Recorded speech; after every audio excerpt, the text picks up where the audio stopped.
Ka te tiwi kaore te toki futupōro riki rā a tā wera Nikau I whakae ki ngā whakapae kua uhia nei ki runga I aia mo te patu I tana tamāhine I a Heaven Lee. I aia e tuatu ana ki roto I te kōti o Rāhui Pōkeka I te ata nei. He ai ki ngā whanaunga o te whānau Nikau, kāre he pāpara I tū atu I a tā wera Nikau. Kei a pōtaka maipi tēnei pūrongo. He ārai hou kei te haere mo tēnei tai tuara o te ao riki. You cannot get a better father than Tāwera Nikau. Hoi ko tēnei pāpā o ngā pāpā I tū ki mua I te kōti whakawā o Rāhui Pōkeka I te ata nei. His being, his reason for living, in the beginning was for his wife and his children.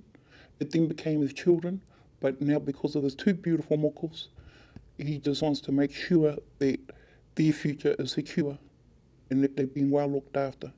Kua roa tēnei whanaunga o te whānau Nikau e tiaki ana I ngā tamariki o te whānau.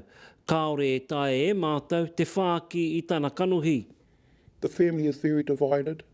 E ai ki ngā whakapai nā tāwera Nikau tāna tamāhine I tū kinotia ki waho I tēnei tari prihimana I te 24 o hui tangoru.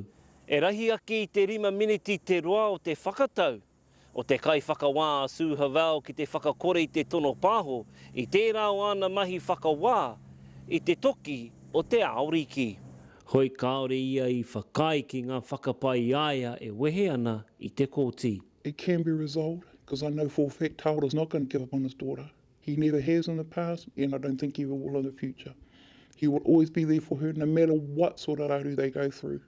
He will always be there for her. And this is just another hiccup in their life. Hei te tuatahi o te marama o hune kei mua anō ia I te aroaro o te kai whakawā. Pōtaka maipi